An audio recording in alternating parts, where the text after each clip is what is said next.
in this year, during such a period in South Africa. If you ask me, this is a conversation that the entire country should be engaged in.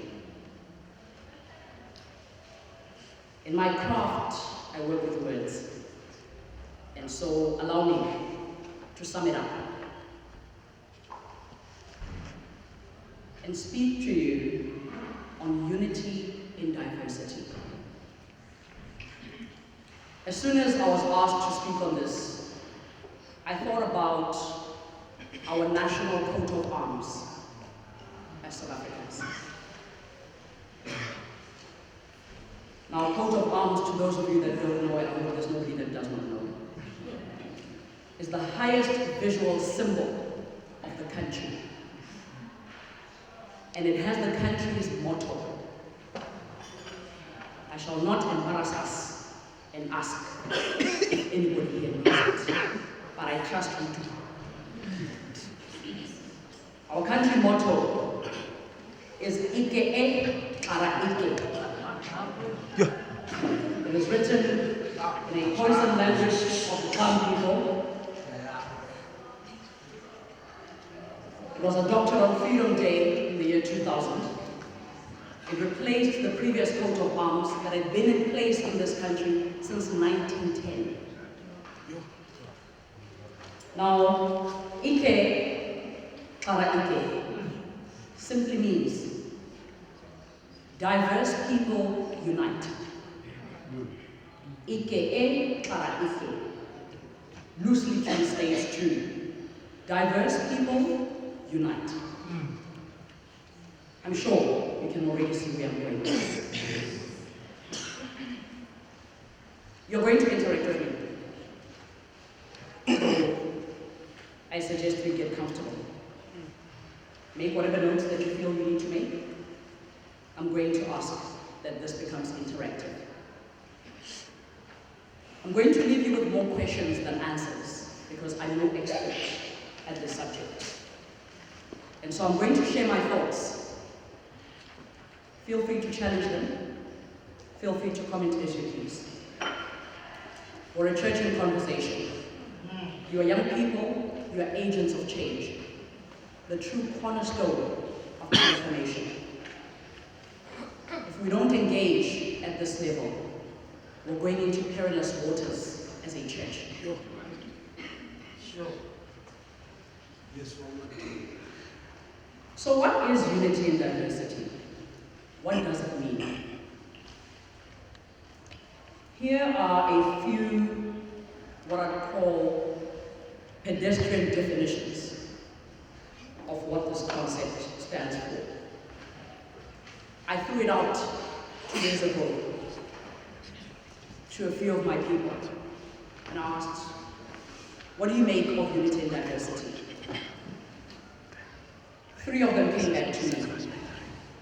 One of them is a politician, and this is what she said. Unity and diversity is mere tolerance of physical, cultural, social, linguistic, religious, political, ideological, and psychological differences. The second pedestrian definition. This one is an artist, so you'll understand. Defines it as being different together, acknowledging our differences and respecting them across the board, being inclusive together.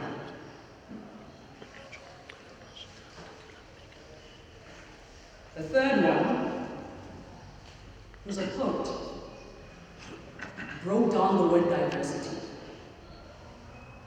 She says the D is for different, the I is for individuals, the V is for valuing, E, each other, R, regardless of skin color or sex, of intellect, talent, or years, in bracket H. Let me repeat that for those who are writing. Different individuals valuing each other, regardless of skin color or sex, intellect, talent, or years, in brackets age.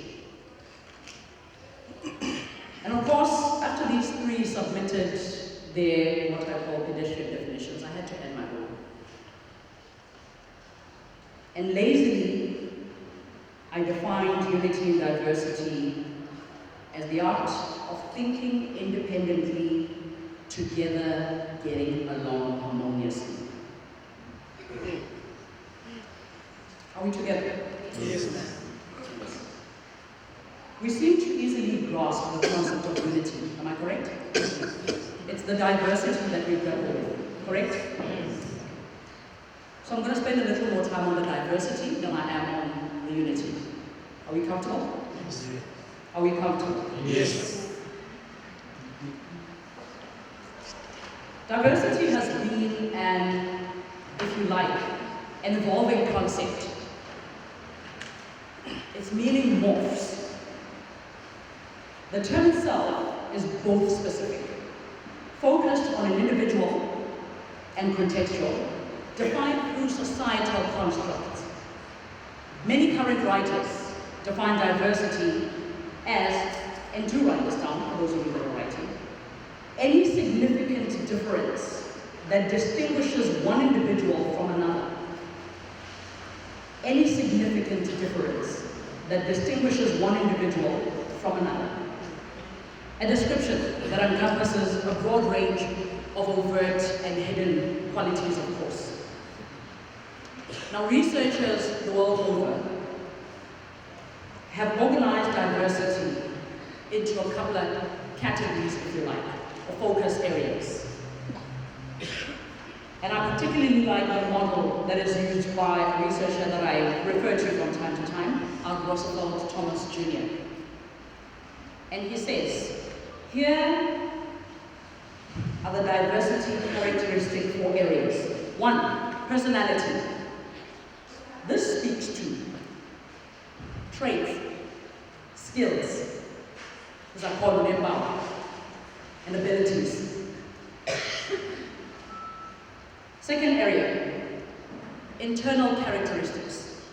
These speak to gender, is seen, correct? Yes. Race, ethnicity, uhlanga, IQ, and sexual orientation. Are we still together?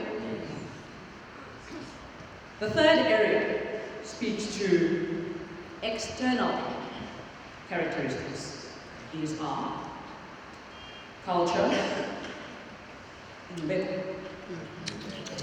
that's right, that thing. Nationality, religion, marital and parental status. Those are all external. The fourth and last that many of you here will resonate with, organizational characteristics. These speak to position and department.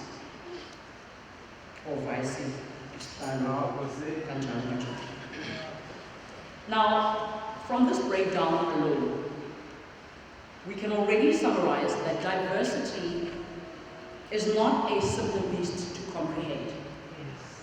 Aditi? Having said that, in an organization like your own, it cannot be a simple beast to manage. Seven?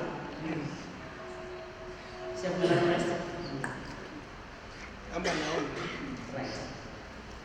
Thomas Jr. also suggests that to manage diversity successfully, so that it coexists with unity side by side, organizations like yourself must recognize that these 4 characteristic areas are only but a fraction of the whole picture.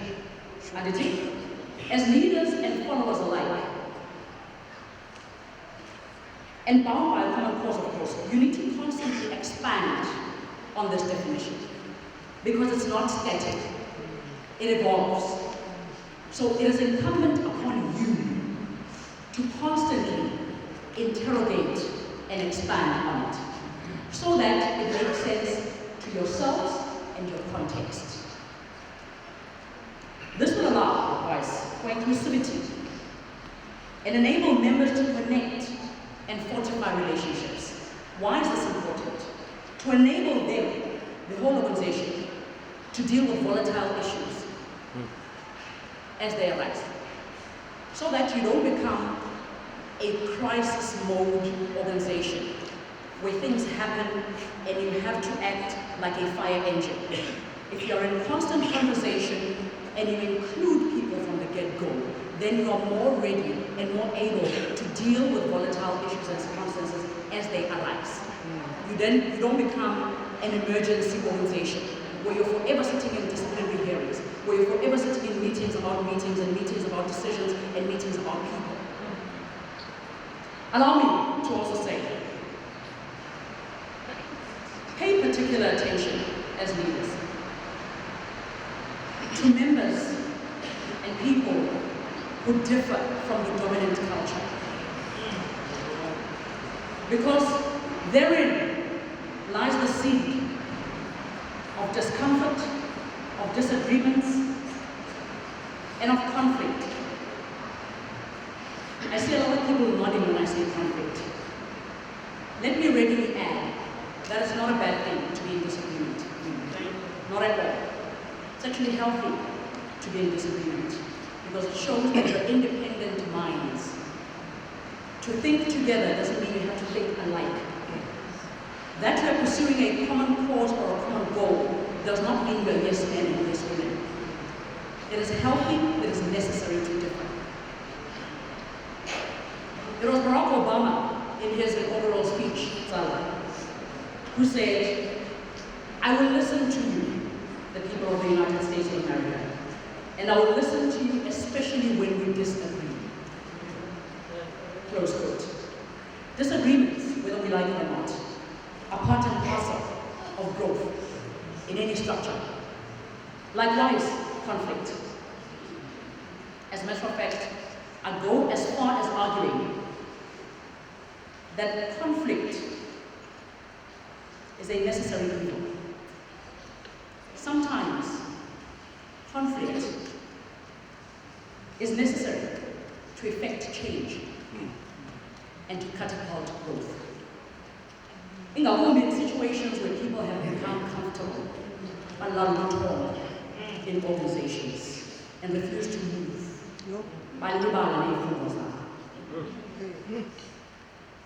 I said you're going to leave you with more questions than answers. Here are some of the questions you need to ponder on long after I've left here. And I hope this conversation will carry on beyond this consultation, because it's a healthy conversation. It's a necessary conversation. It may be uncomfortable sometimes, but it's needed. And so, take this as a challenge in coming Christ to continue this conversation. It's needed. These are little volumes together with your point. Here are some of the questions you need to ponder on. Is unity in diversity attainable? Is it possible? Or is it just a pipe dream? Okay, so that's question one. Is unity in diversity, not unity and diversity, unity in diversity. Is unity in diversity attainable? Is it possible? That's one. A lazy thinker can say yes. And if you ask why, they can say, well, South Africa is still standing. Even though we are different and we claim to be united. You know that with the Rainbow Nation. Consensus. Question number 2. Are there advantages to unity in diversity? If we claim that it is such a much needed conversation, there must be something in it for yourselves. Are there advantages to unity in diversity? Another question. Remember I said I'm going to spend a little more time on diversity than on unity. Another question. Does diversity contribute to unity? And maybe let's make this a double-folded question. After you've answered that, then explain how. How does diversity contribute to unity? If we're going to be so focused on how diversity is constructed and works, are we then not running the risk of fragmenting movements like ourselves? Do you get what I'm saying?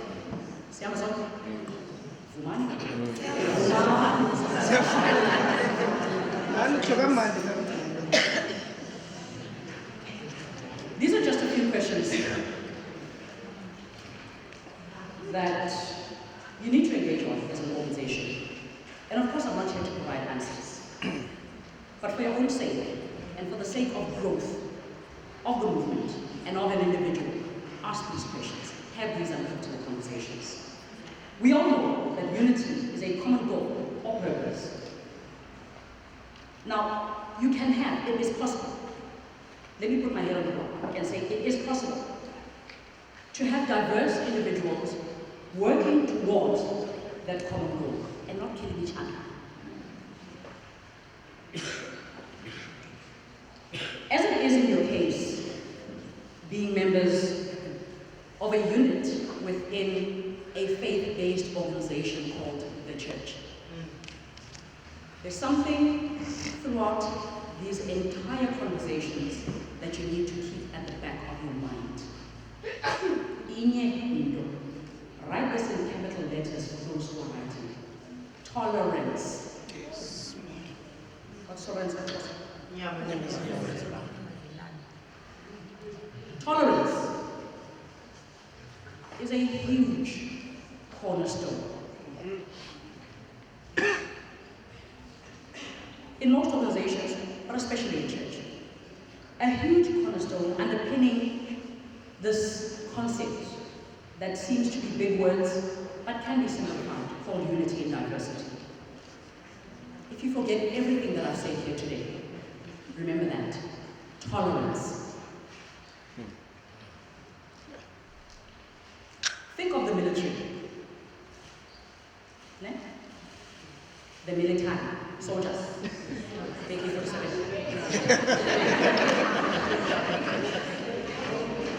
You have the rich, you have the poor. You have recruits coming from different walks of life. You have high school dropouts. You have varsity graduates. You have recruits from everywhere. Now I'm touching but they're there in the village together. You have diversity in their previous training and jobs. Some of them left careers halfway and decided, no, actually, the military is where I want to see myself. And so they end up there with everybody else. Some of them were CEOs, some of them cleaners, but they're all there in the military together. And they're all called one thing when they're in the military: soldiers. The level of teamwork is unmatched. Fully understanding the heavy responsibility to protect national interests. There is no I in team. The military teamwork is unmatched.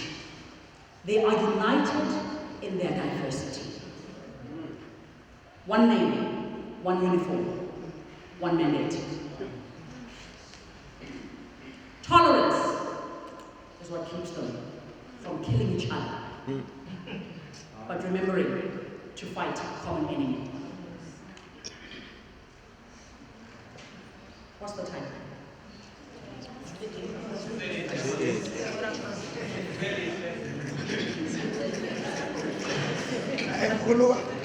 Are you all telling me the time? You are young people, yes? You need to do better. I want to leave all over my God, you are young people. We need to do better. No. Thank you for the time. In conclusion,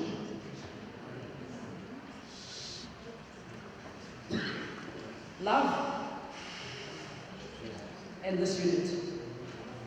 As you go about the business of attempting to break barriers, and igniting mission. I'm cognizant of the fact that you are young people, many of you. Young people grappling with issues of class, materialism, issues of societal and family pressures, issues of sexuality and morality.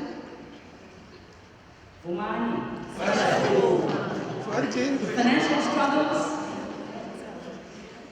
and the politics of fitting in and standing out. And in all of that, many of you are still figuring out your relationship with your God. I'm cognizant of that. Remember then, in your dealings, in your meetings, in your outreaches, in how you speak to leadership and followers alike, remember to be kinder than necessary, because all of us here are fighting some struggle or another. I remind you, as I remind everybody else in my dealings in the circuit, Sister Towen was one. You can agree to disagree. There are boundaries. See me, Sister Towen. While you're doing the self-introspection that you're being implored to do, regardless of your background, when you gather with others who look like you, call yourself by the same name, remember to engage respectfully. We all have our demons. Engage respectfully. Be tolerant of a differing view. Raise the level of your argument, not necessarily in the room.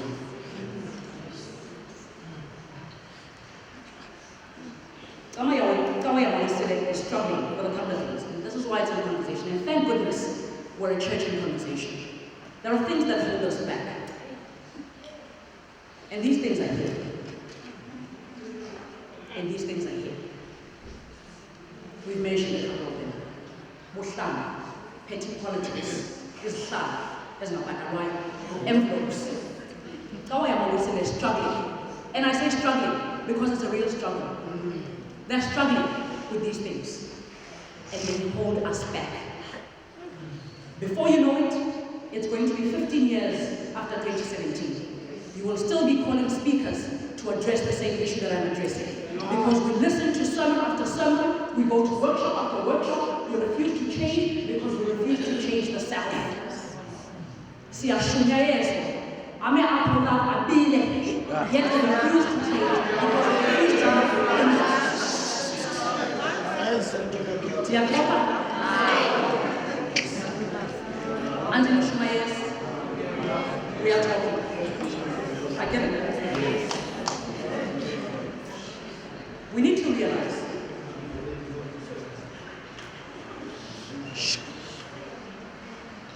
realize the things that pull us apart should not, cannot, are not stronger and more powerful than the things that should unite us. The things we entertain and spend so much time on politicking about are not stronger than what unites us and our common goal. We give them airtime. We give them the platform. We elevate them and put them on a pedestal to our own detriment. We hold ourselves back.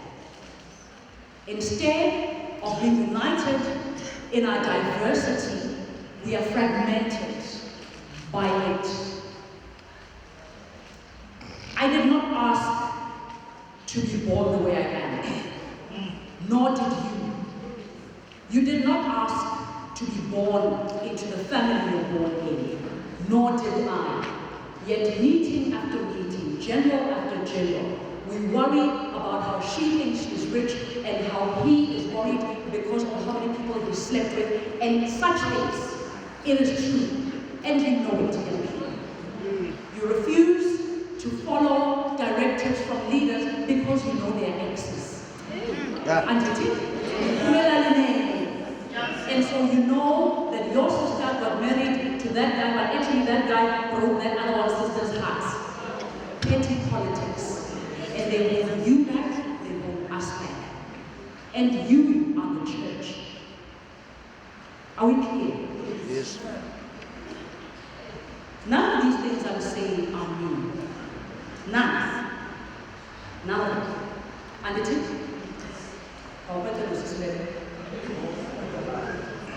None of these things I'm saying to you are new. Zinete was the before Spain. Some Shuhas and year after year. You even stop yourself from hearing differing voices on other pertaining matters because you refuse to move. Like true ambassadors of Christ, take mandate when it is given to you. Act on behalf of He who has sent you. For once, take a decision and stick to it. Look inward. You know how easy it is to blame and point a finger outwards. You know the whole analogy about when you point outwards, so many other fingers point inwards? But you know how easy it is to point outwards and not look inwards. In order for you as an individual to become a self-actualized individual, you need to do some serious spring cleaning of the self. And take stock.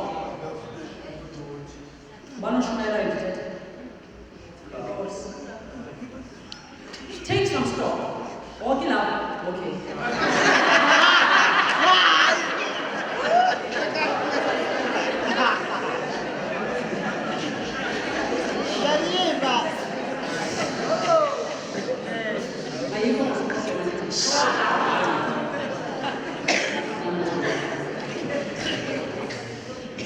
Take some stock of yourself.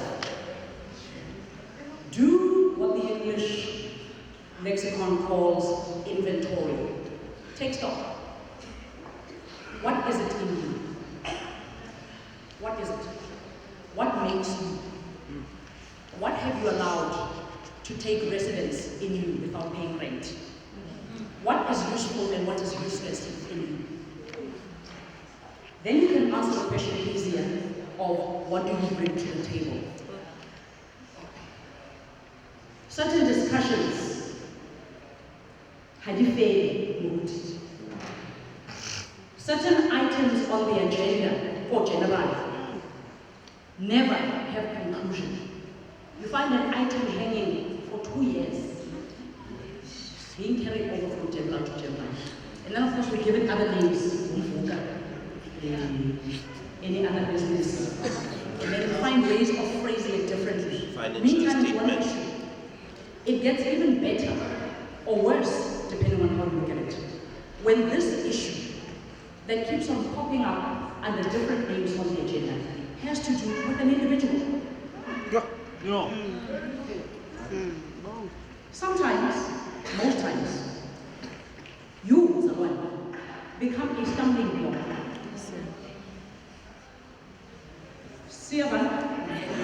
Most times, sometimes, you become a stumbling block. Now, there's a thing I hear commonly spoken.